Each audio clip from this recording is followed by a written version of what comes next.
Oh, hi. We're back and making bruschetta? Yes. Well, they say he's not coming back and nothing can fill the void, but at least we can try with food. I'll make some apple pie, come on in. It's Dead Dad's Kitchen. Hello, we're making bruschetta today. And I know a lot of these ingredients look like maybe they don't belong in there. And that's because I'm not making traditional bruschetta, in which case I think it would be pronounced like bruschetta. Now, in the age-old debate of how do you actually pronounce this dish, I always grew up calling it bruschetta. My dad called it bruschetta. It looks like it's spelled bruschetta, but I also, shocker, don't speak fluent Italian.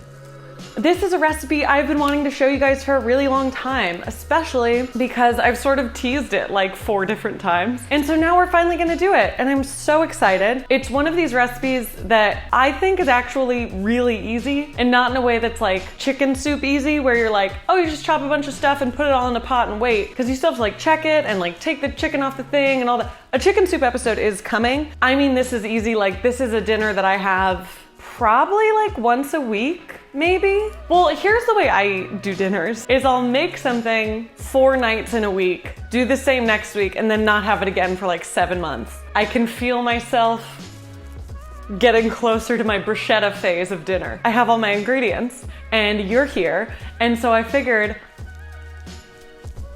let's do it together.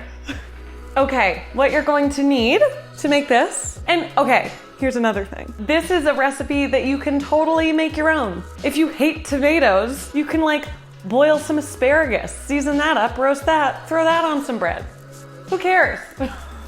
That's a very different thing, but still something on bread, you know? You can do this with whatever you want. If you wanted to do this on focaccia, which I've done 1,000 times, instead of just like a little baguette, I have a focaccia recipe you can check out right there. But this is the base recipe that I think you guys are going to like. So for that, you're going to need some sort of bread that you like. I am going with a baguette today. You guys know that I try not to like Ina Garten you too much and say like, oh, you have to have good tomatoes or good olive oil or good vanilla. All of that is obviously lovely and nice, but since this is such like a tomato-based dish and we're not cooking the tomatoes, I would suggest, if you're gonna splurge on some nice tomatoes. So these are just like heirloom ones from Trader Joe's. I'm super bummed I couldn't find a farmer's market to get them from, and I'm also double bummed because my mom grows really friggin' good tomatoes. So this is what we got. They do look beautiful though. You're gonna need some fresh basil.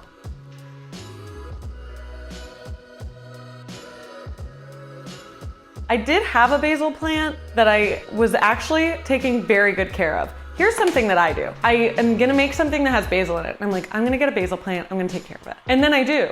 And then it's a beautiful basil plant, but for X amount of time, I'm not using anything with basil. Then I forget I have the basil plant dies, and then I need to make something with basil. And they didn't have a new basil plant, so I just got the basil that they had in this thing.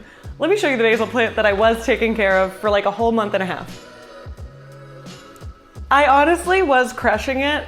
It was doing so well. It only had like 4 little stalks when I started.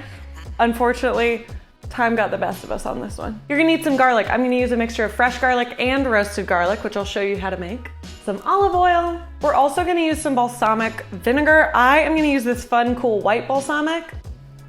I love it. I think it's nice and light and fresh, but if you have regular balsamic that looks like this and is nice and dark, that is perfectly fine too. I also got 2 different types of mozzarella.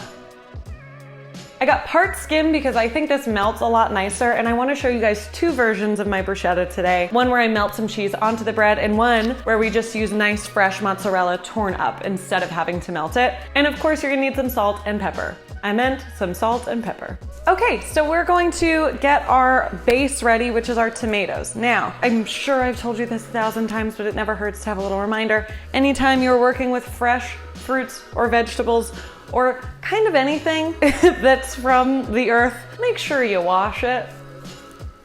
This one looks like a pumpkin. Happy Halloween. When I say wash your fruits and vegetables, I'm much more of a rinse off kind of gal. And then I try to just take the little stems off of the tomatoes. Some people are sort of weird with their tomatoes. My mom, for example, hates the skin on tomatoes. I don't know why. She loves tomatoes so much. Something about the skin, she says that it's papery. But I like the skin. Sorry, Mom. It's my one rebellion. I don't have a tattoo. My ears aren't even pierced. I'm like, well, I like the tomato skin. She's heartbroken. I don't know where all these picky tomato eaters came from, but I like the tomato in its entirety. I'm just gonna dice these into pretty small squares. And then when I am slicing a tomato, you're gonna see this little bad boy, right? This is where the stem was. I do just a little V slice and then one more little V slice, and that little hard part pops right out. It's not that it's inedible, it's just sort of like a little harder than the rest of the tomato. So here we are just doing some little tomato dices. I sort of don't know why I did it this way. I feel like I made it more complicated than I needed to. That's about the size you're looking for. But I just sliced up 2 tomatoes instead of the 3 that I had ready. And you just throw them in a bowl, and that's gonna be our little base, my friends. Okay, so once you have all your tomatoes cut up in this nice little bowl, you can use a different bowl because I don't think I can let you borrow this one. Once you have your tomatoes cut up in your bowl, you are gonna get all the other stuff ready. What do I mean by other stuff? So happy you asked. So I told you in the beginning you're gonna need roasted garlic and fresh garlic. The reason I like the fresh garlic is I sort of like that like spicy, really like acerbic flavor that fresh garlic gives, but like roasted garlic, oh my God. Look at it. Like I can squish it with no pressure. This is what your roasted garlic's gonna look like when it comes out. It's gonna be nice, nice and golden brown. So you're probably wondering how to make the roasted garlic and why it's in tin foil and all of that stuff. So let me tell you. To make roasted garlic, you get your clove of garlic, get all the super loose papery bits that just come off like with a really light bit of pressure. Take all those off. Once that's done, you just cut off the bottom, not where the root is, because that's what's holding all the cloves together. You cut off the bottom about 1/4 inch, just like this. So you can see we've cut off that little tip, and now our cloves are exposed. Then what you'll do is get just a little piece of tin foil and plop it right in there. You're gonna cover that in olive oil. I'm gonna use this as my raw garlic, so I don't wanna do it right now. So you have this, cover it in oil, cover it in the tin foil, so it's fully covered and all that oil is nice and encased in there. And then you pop that onto like a little baking sheet and put it in a 400-degree oven for like 30 to 45 minutes. But obviously, let's remember, you just had this in a 400-degree oven, so be very cautious when you are unwrapping it. The magical thing about the roasted garlic is, so you've got it all, you've got it there, covered in oil, boom, in the oven. Then it comes out, stunning. And there's usually a bunch of that olive oil that's left over, and that is what I'll use to pour, not the foil. And then you can actually use that as some of your olive oil, so it's this like beautiful roasted garlic infused olive oil in your bruschetta. But here's what's so cool about roasted garlic, look at this. You can just squish it out, just squish. Oh my God. So now you have all of this beautiful roasted garlic. You can squish it, you can mash it up, whatever. I'm gonna save about half of this to use, I'll show you how I'm gonna use it. You have to wait and see. But the other half, I'm going to plop right into that same bowl. And I'm just gonna give this a little mix for it to get incorporated. We'll be mixing a bunch, so don't worry. This isn't a step that you're remembering, because it is super sticky, so it'll wanna stick to itself. Okay, so we have our roasted garlic mixed in here. I'm just gonna chop up, and you guys, you're gonna be very surprised at me. I'm only gonna use 1 clove of regular garlic. I know, I'm really holding back. Used a whole head of roasted garlic. I'm like, but only 1 clove of the fresh stuff. So you guys know how I like to chop garlic. If you don't, you can check my Made Easy episode right there. But we're gonna do our garlic and basil right now. So let's go.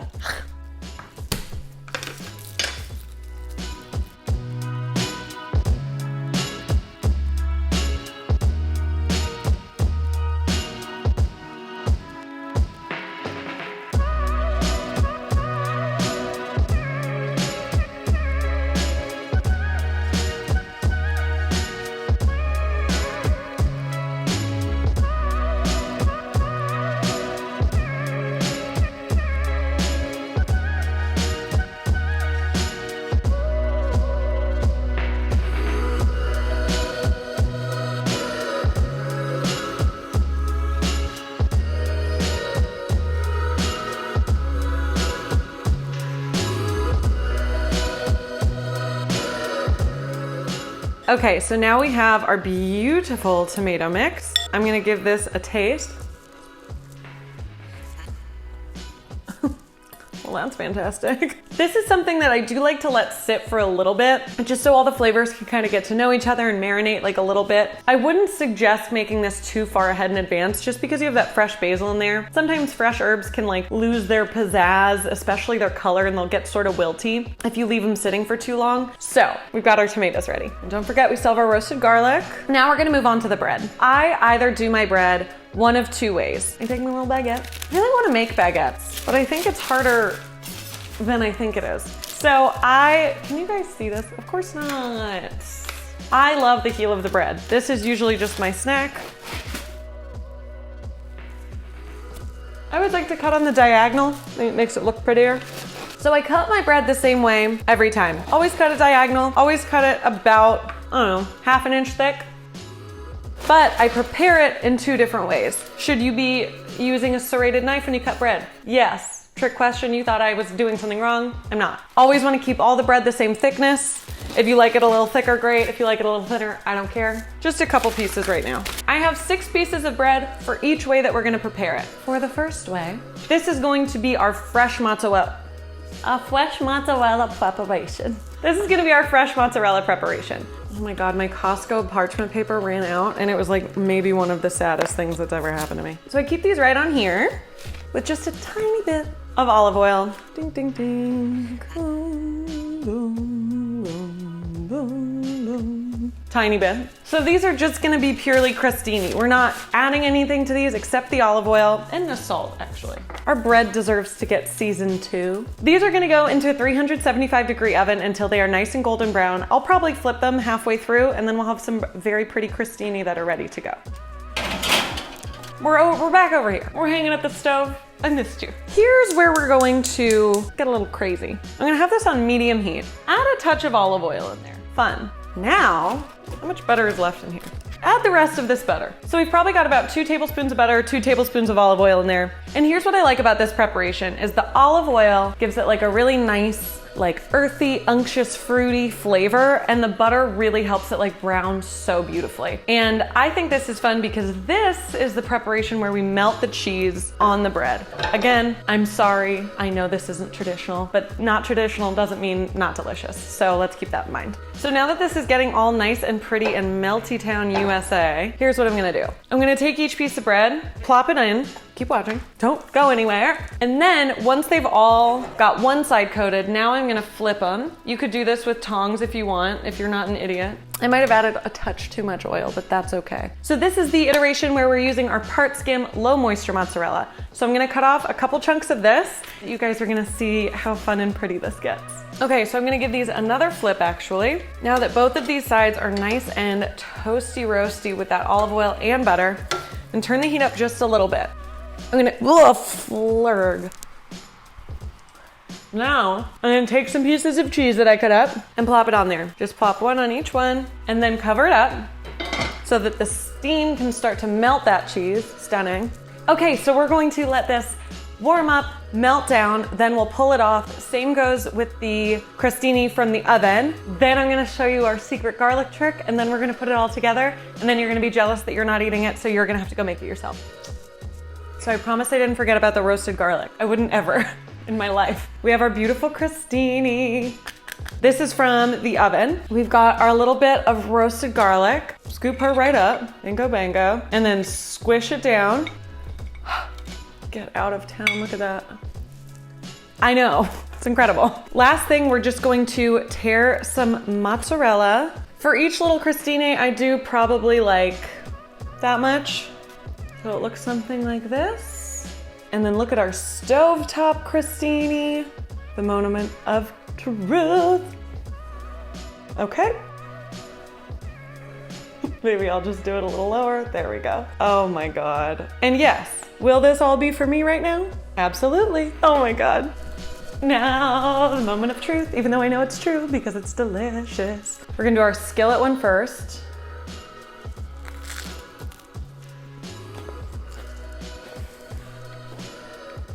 Oh my God.